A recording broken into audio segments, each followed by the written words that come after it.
I wore these shoes on the Camino, which means that I have put over 500 miles into these boots. 500 miles. Like, that's crazy. And on day one, I was like, what was I thinking? This was a mistake.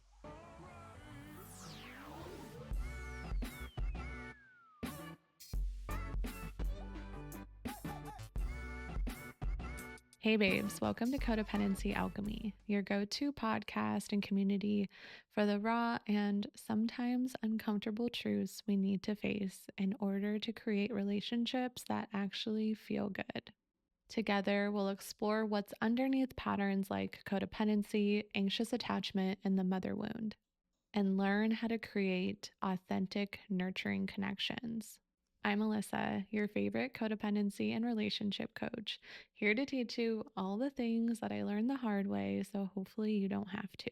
This month, I'm really excited to share with you guys some very raw, intimate, vulnerable details into my family dynamics, with the main catalyst really being what I'm going to share with you guys today on the podcast, which was the Camino. For those of you who don't know, I did the Camino de Santiago 9 years ago this month. It was August 2016 where my brother and I chose to go and do the Camino de Santiago together.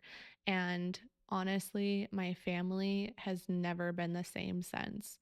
It was truly the thing that catapulted us looking at a lot of dynamics that we had brushed under the rug for the entirety of my life up until that point. And I feel very, very blessed and honored that my family members have agreed to do podcast episodes with me this month. So today I'm going to share some of the lessons that I learned on the Camino in relation to my family.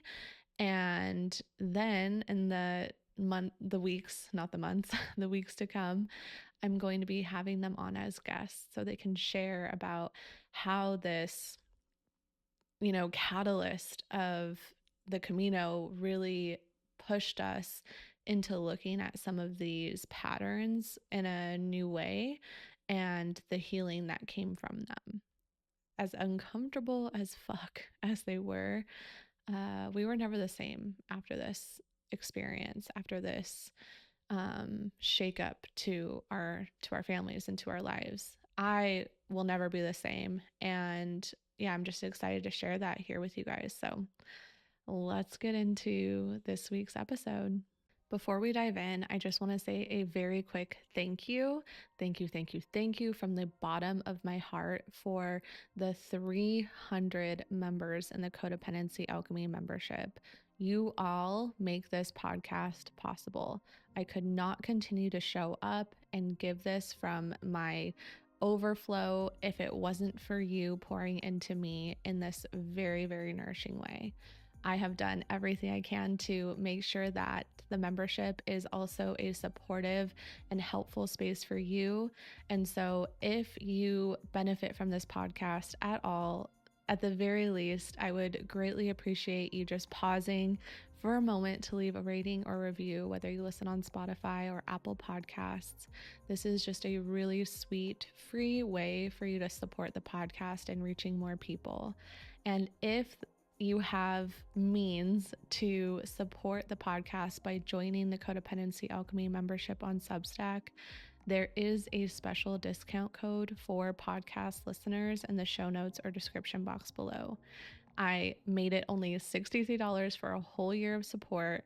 There are tons of masterclasses, meditations, over 20 to be exact, and a chat that just is the most nourishing space to be seen, witnessed, and celebrated as we are unraveling from these core wounds and these patterns and these tendencies.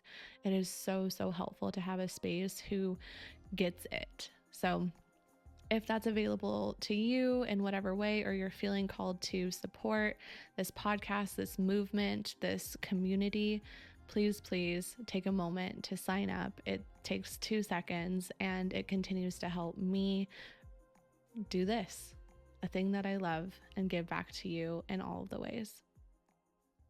So this podcast episode actually came to me just like all of my great ideas do, which is in the shower. Today is a podcast recording day, and sometimes I know what I'm going to talk about, and sometimes I don't. And this was one of those days, one of those weeks where I was like, I have some ideas of what I would like to talk about, but I hadn't quite solidified or landed on one quite yet. And this last weekend, Justin and I did an impromptu overnight camping trip with a hike woven into it, one that we hadn't done before. We got to see like 3 or 4 maybe waterfalls. It was so, so beautiful. But I wore my hiking shoes, which I hardly ever wear because we don't go hiking enough, to be honest, for where we live. And I wore the hiking shoes that I actually wore on the Camino de Santiago. A little synopsis of what the Camino is, because I'm sure there's plenty of you listening that's like, I don't even know what you're talking about. The Camino de Santiago is a pilgrimage. It's a pilgrimage and a walk. Camino means walk in Spanish, that people do year round. And it starts, well, there's many starting places. The one that my brother and I did was the Camino de Frances, which is starting on the border of France and Spain, and you walk across northern Spain until you get to Santiago de Compostela, which is where the Camino ends. That's why it's called Camino de Santiago, because it ends in Santiago de Compostela, which is a beautiful church. It's also known as the Way of St. James in English. It's how it translates. And so I wore these shoes on the Camino, which means that I have put over 500 miles into these boots. So, yes, the Camino de Santiago, if you do the Camino de Frances, it's 500 miles. So, yes, on most days, the song I Will Walk 500 Miles would pop in my head. I'm not even going to break out into song as much as my little heart wants to, but 500 miles, like that's crazy. And on day one, I was like, what was I thinking? This was a mistake. But we'll get into that. I just wanted to give you some background on what the Camino is. And a lot of people do it for religious reasons, but there are just as many people who just do it for the experience. And my brother and I didn't really do it for religious reasons. Like, we don't go to church regularly or anything, even though we both grew up Catholic. That wasn't necessarily our intention. Our intention was to travel, to move our bodies, to explore places that we hadn't been to before, and to backpack. I had always wanted to backpack. I had the intention of backpacking across South America, and even though I did do some of that, I didn't like walk the way that I wanted to. So it just felt like a really great opportunity to do this thing that was really big on my heart. And my brother had never been out of the country. So as soon as I shared it with my family that I was going to do this, Camino, he was like, I want to do it too. And I'm trying to remember how old he was. If this was 9 years ago, he had to have been in his early 20s. And I was about 26 or 27. Yeah. And so I was in like my mid to late 20s. He was in his early 20s, which is so cool. Like, how badass that he did that so young in his life. But we decided we're going to go. We bought our train, not train, our plane tickets, and set forth August 2016. And so as I was putting on my hiking boots this last weekend for our hike, I was just reminiscing as I was walking in them, like, these shoes have carried me. These shoes have seen so much terrain. They have seen me at my worst. They have seen me at my best. They have been the culprit in me losing toenails, and they were the culprit in tons of blisters that even got infected. Like, it was just a mess, you guys. The Camino is crazy. But they also held me. They also got me to the end point. And yeah, there's just like a deep reference. So as I was in the shower this morning, thinking about what I wanted today's podcast episodes to be about, I just heard like Camino. And I was like, it's my brother's birthday coming up in a couple days. And so he's on my mind too. And I was just like, oh, yeah, I could share about lessons that I learned on the Camino. And then I thought about my brother and I was like, so much of what I learned was because I got to uncover a lot of dynamics that took place with my brother. He's my youngest brother. I'm the oldest sibling. I know that we've talked about this here on the podcast before, how the eldest siblings kind of just become parentified. My parents were really young when they had us. My mom was 17 when she got pregnant with me. So that's what I mean when I say really young. And they had to work, like they had to work nonstop. And so I very much took on that role of like second mother in my home. And it shows. And it's shown up in my relationship with my brother very loudly, the most loud on the Camino. And it's given me an opportunity to start rewriting how I show up for him in his life and in our relationship. And it truly illuminated all the ways that codependency like insidiously weaves its hands into all of my relationships, specifically in my family, or mostly in my family. So then I had this idea to have my brother share his experience because it's, on the receiving end of some of these patterns.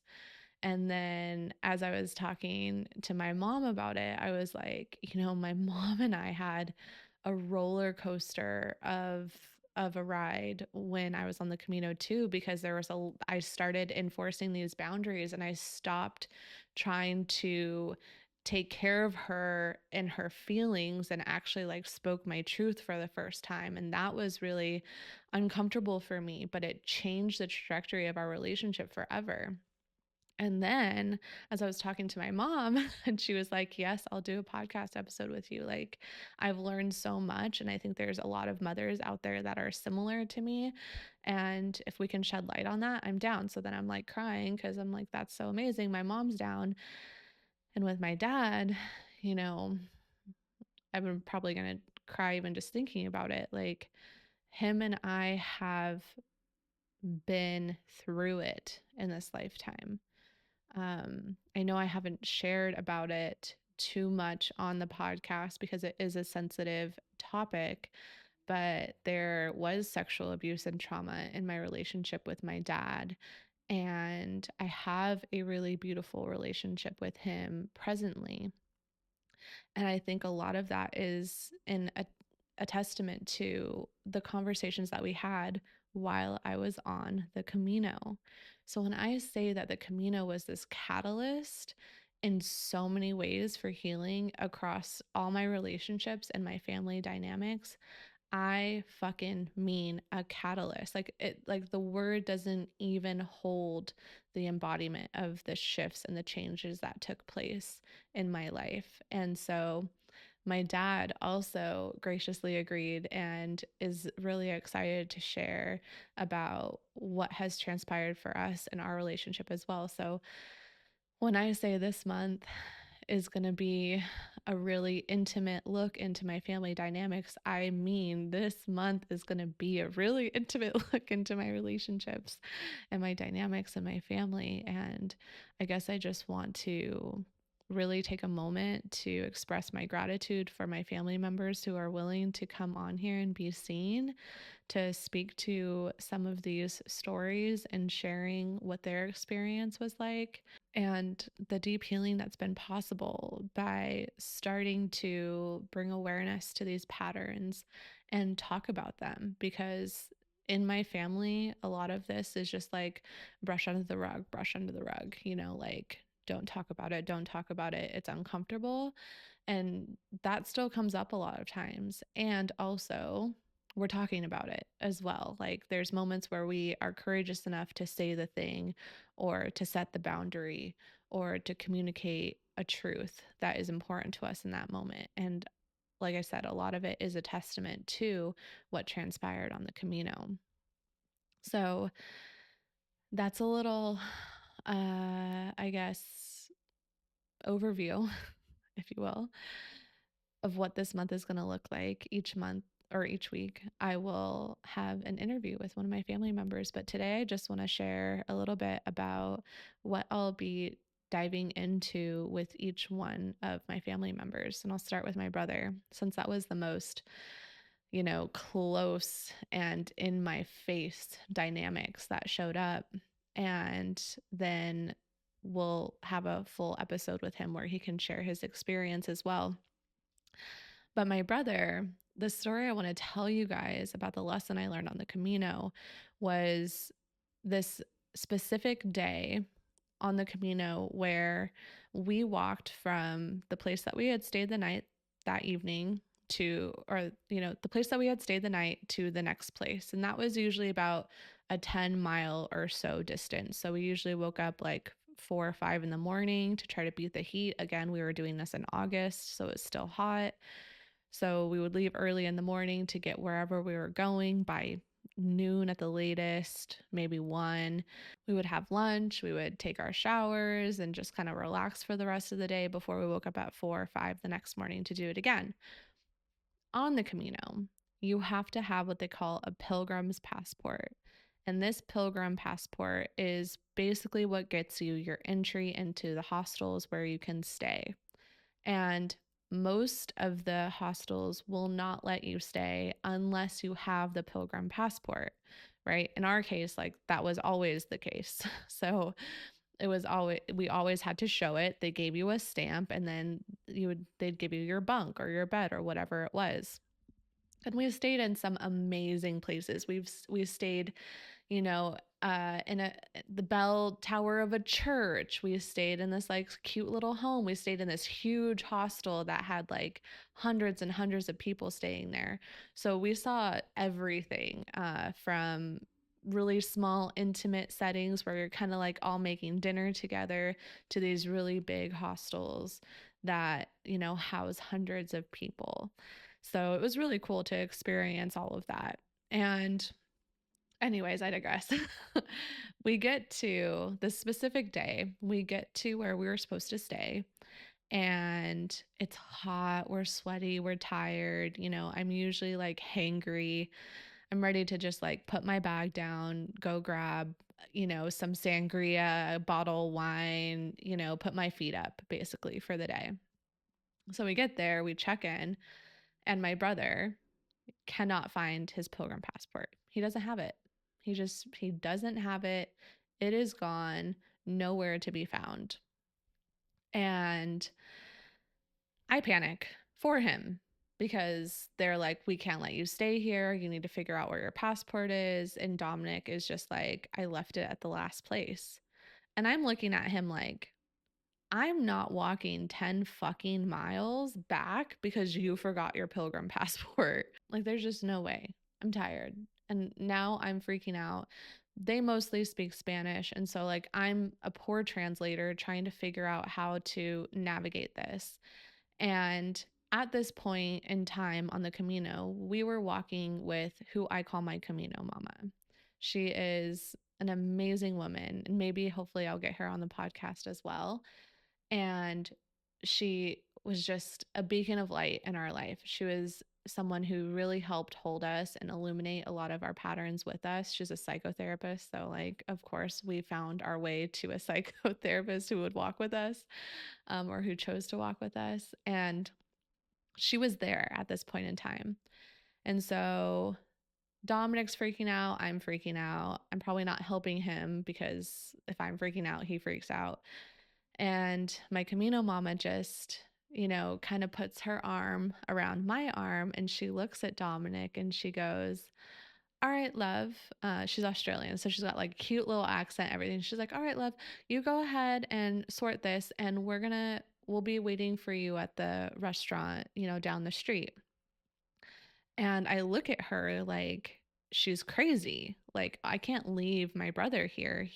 What is he going to do? He has no fucking idea what to do because I don't have any fucking idea what to do. I have to stay with him. And so I just like look at her and I was just like, no, you go and like we'll come find you when we get this sorted. And she like tightly grabs my arm and she goes, he will come find us when he's finished. And I'm crying.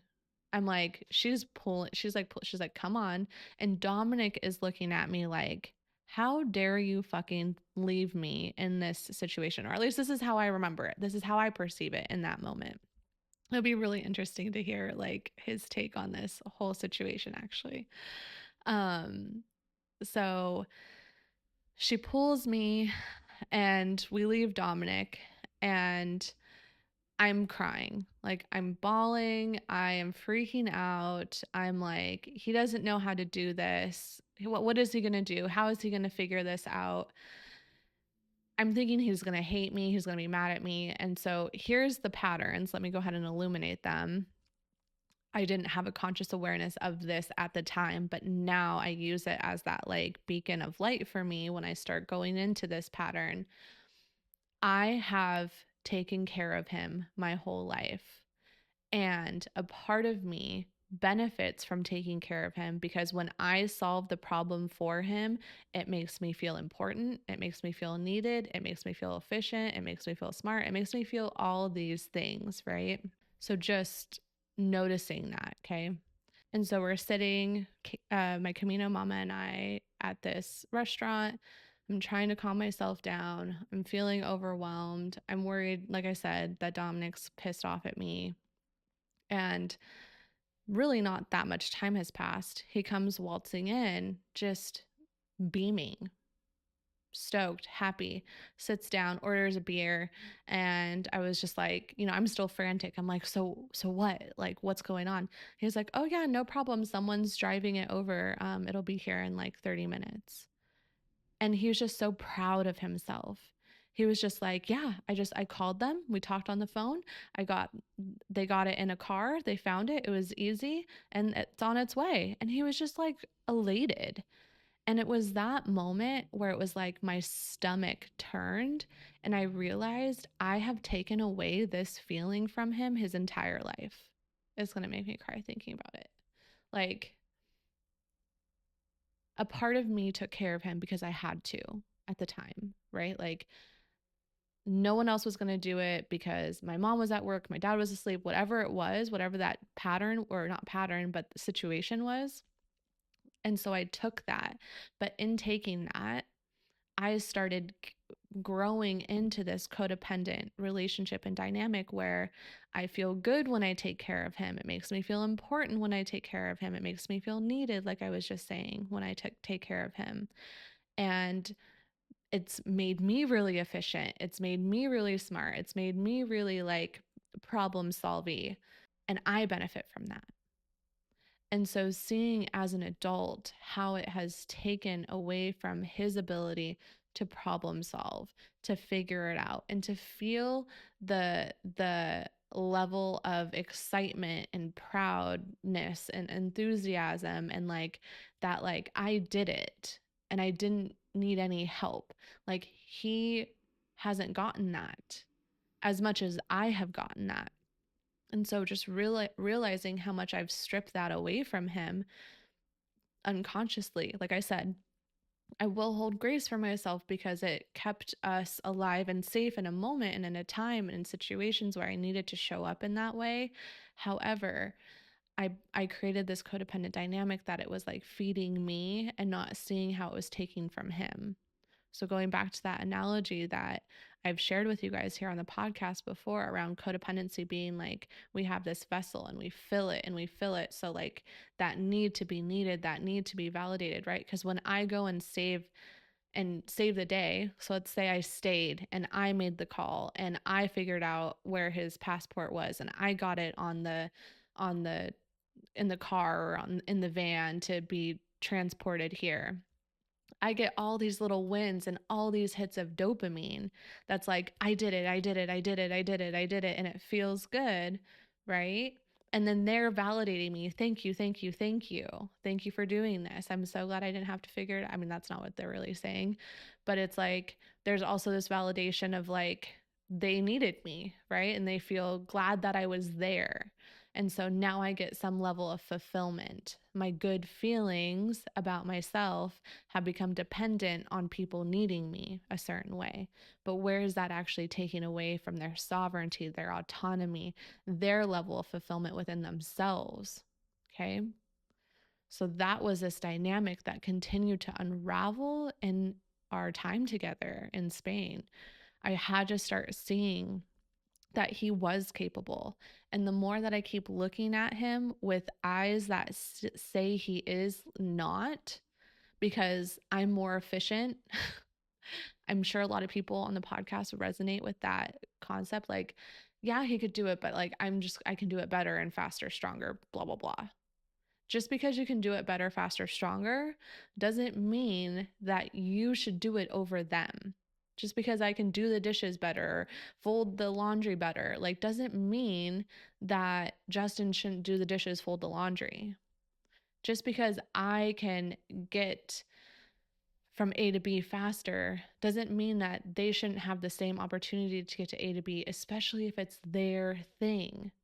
Right? I didn't lose my Pilgrim passport. He lost his Pilgrim passport, but I immediately made his loss of his Pilgrim passport my responsibility, which is the other codependent dynamic.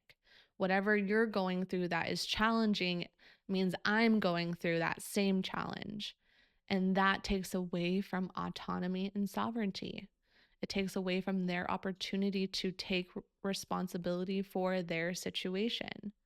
And then they become dependent on you, right? And this isn't serving our relationships. This is not in the best interest of my brother to be dependent on me, right? And so that sums up that situation with my brother, which I'm so excited to dive more into on our episode together.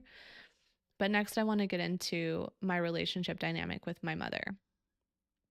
Okay.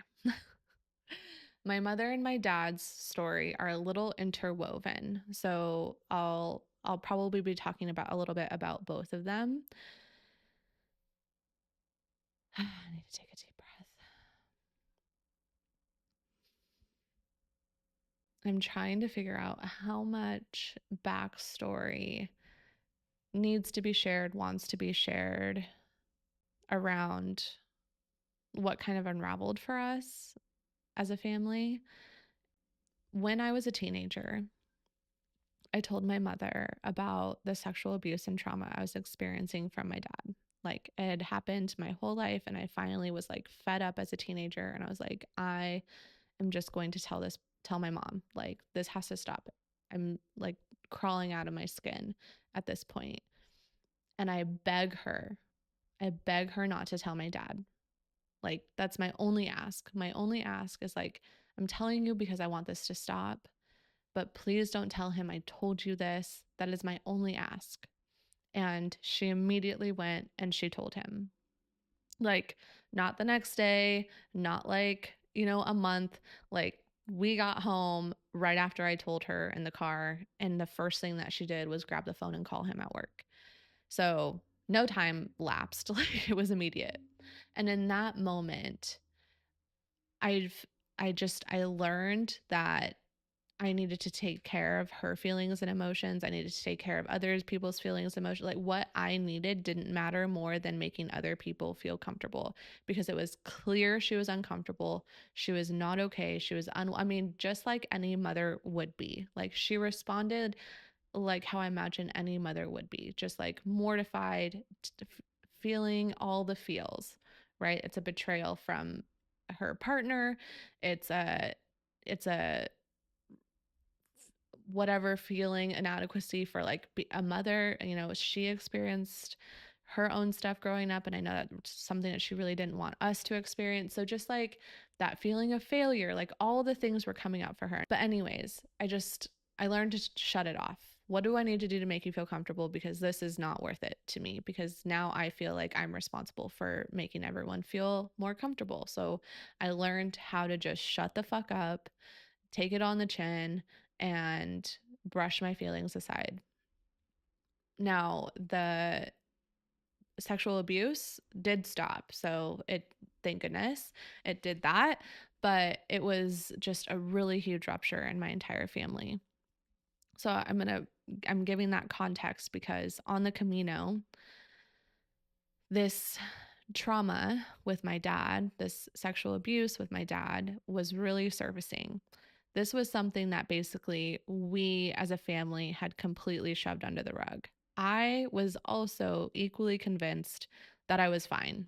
I was like, I've forgiven them. Everything's fine. It's not a big deal. So much time had passed, 10 years to be exact, 10 years, which is ironic because this is another 9 years from this moment. It's very cool, actually. I'm just going to take a moment to like feel the gratitude for that. 9 years, cycle completion. I'm here for it. So, the Camino is 9 years from that rupture, more or less. And then 9 years later, here we are today. When the Camino was happening, all of this was surfacing, and I was, like I said, certain that I was just past it. It's not a big deal. This was 10 years ago, whatever. Like, we are moving on with our lives.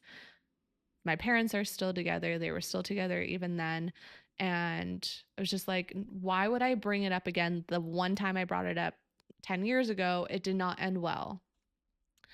But this not bringing it up was like me silencing myself over and over and over again. Not being able to talk about it and not being willing to talk about it or brave enough to talk about it was keeping my dad and I from having a repair. And my dad has gone to therapy. He did a lot of work personally after, when I was like a teenager, after all this kind of happened. And there were things that he spoke about. I'm kind of getting ahead of myself, but he had expressed to me once we finally had the conversation that that was something that was encouraged for him to just give me time to get to a point where I wanted to have this conversation. So he was giving space for that. But like I said, I'm getting ahead of myself. I tell my mom that these feelings are coming up about needing to have this clearing with my dad around what had happened in our relationship. And because my mom and I are so close, and it's like that same exact dynamic where it's like, she's my best friend, I'm super close to her, I want to lean on her for support. And when I told her about the abuse, like that's why I leaned on her, because I felt like I could trust her with that information. And in this situation, Camino, 9-10 years later, same thing. Like I felt like I could trust her with this information. There was a lot coming up. I was really emotional. I was just like, this is something that needs to happen in order for like me to move forward.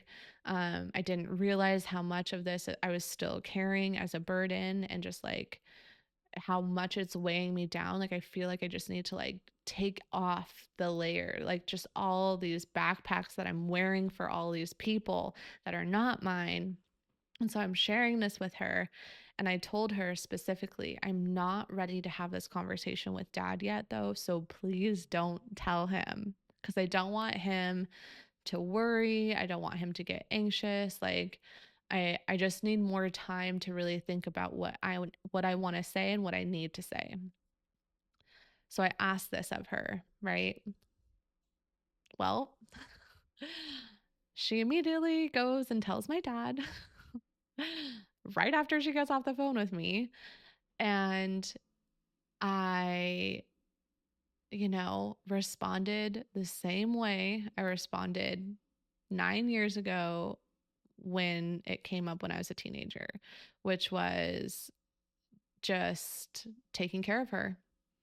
She was like, I know I'm a terrible mom. I told him, but I told him because I just like, I wanted him to know so he could like, I can't even remember what she said, to be honest, but she admitted to me that she told him. And I think I found out that she told him because he messaged me also. And I can't remember what he said, but it was clear that like she talked to him. And so I call her and I'm like, did you tell dad? And she's like, yeah, I'm sorry. And she did what she does, which is what we'll probably talk about, her and I, on our podcast episode. She does this thing where she's like, I know I'm the worst. I'm like the worst mom. Like, you deserve better going into this. And I'm just like, no, no, no, it's fine. Don't worry about it. Like, but for me, I'm panicking because I now have to prepare to have a conversation that I was just not ready for yet. I wasn't ready for that conversation. There was still a lot of feelings that I was needing to feel and sort through. And so if I felt like basically I was under a fire, like I needed to like figure something out at a pace that I wasn't ready to move at quite yet.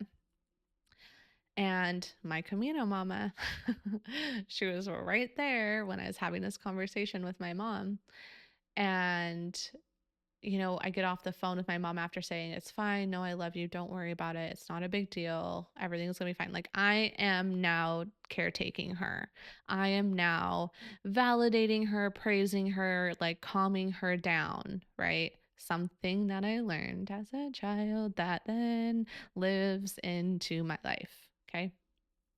Maybe you guys can resonate and maybe you guys can relate, because a lot of us have had this experience where we were taking care of the ones who were supposed to be taking care of us. And so my Camino mama says, after I get off the phone with her, she goes, is it fine that she told him? And I was like, yeah, it's not a big deal. And she was like, I'm not asking if it's a big deal. Like, are you actually okay with the fact that she told your dad right now? And I immediately was like, no, it's not okay. And she was like, then why did you tell her it was? And I was like, well, she was like upset and da da da da da. And again, I'm seeing this pattern where it's like, I go in to fix something, an uncomfortable thing for somebody else instead of speaking my truth. And where is that keeping us from having an authentic relationship? Because now my mom's not seeing me clearly because I am fawning. Maybe it's not even fawning actually, but like I am kind of shape shifting myself a little bit to parent her, to take care of her, to comfort her, even though inside I need to be comforted. I need to be held. I need to be seen. I need to be, held in my truth. But I'm not holding that truth for myself. I'm just holding her in her experience rather than holding myself in mine too. And this is where I've learned, like, they get to have their experience and I get to have my experience too. And the only experience I'm actually responsible for is mine. Right. And so as my Camino mama is like illuminating this pattern where I'm telling my mom that it's fine when it's not fine, it's that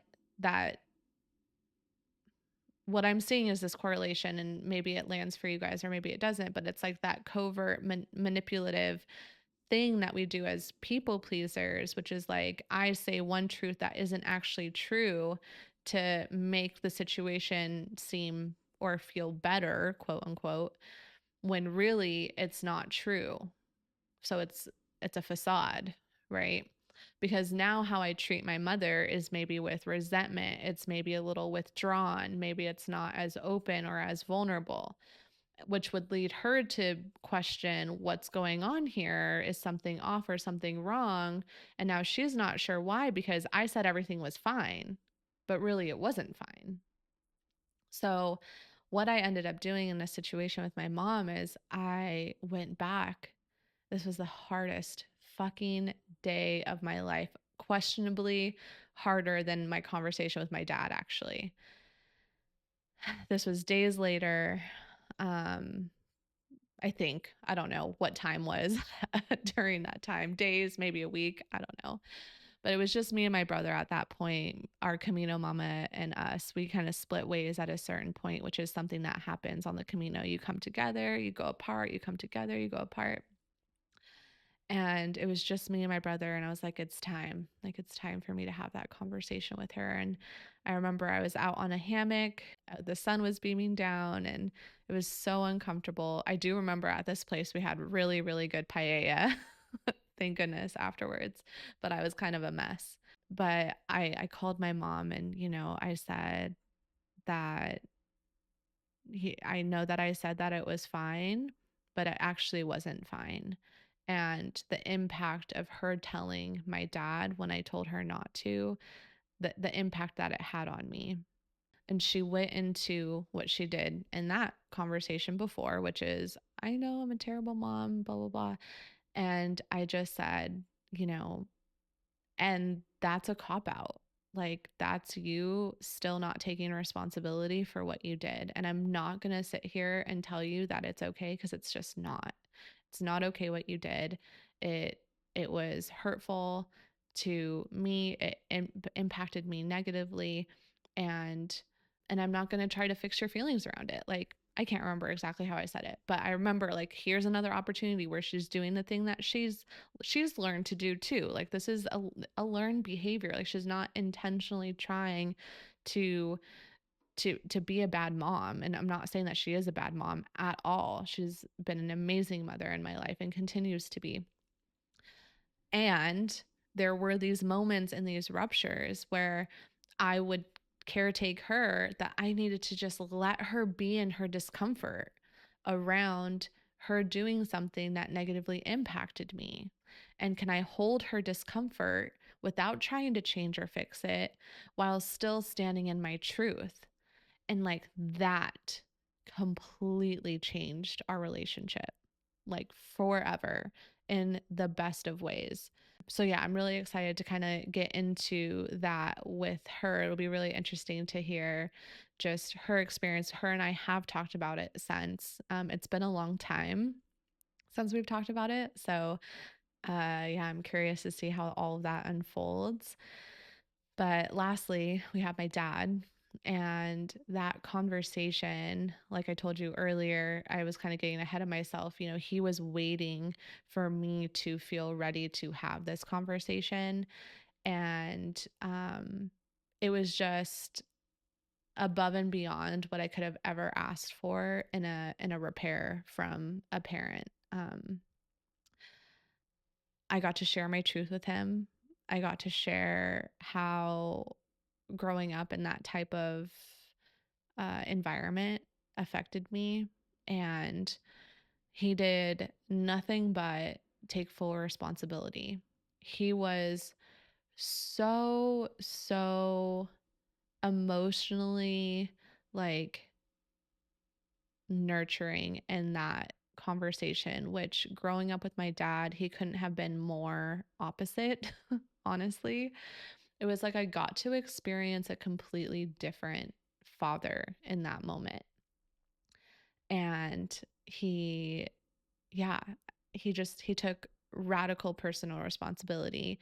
He spoke to the rupture. He spoke to what he feels that I deserved, that he wasn't able to give me, and that I should have had. Like, it was so perfect in all of the ways. And whenever my dad and I talk about our relationship and what's unfolded over our lifetime, it's always really, really healing. So I'm excited to have the conversation with him too, and for you guys to see what that kind of looks like in action, like me and my dad.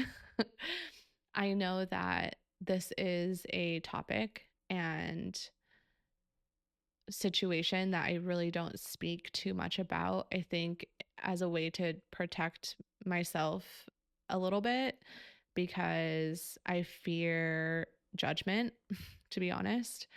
I know that something I have gotten a lot in my life is, how can you love someone who did that to you?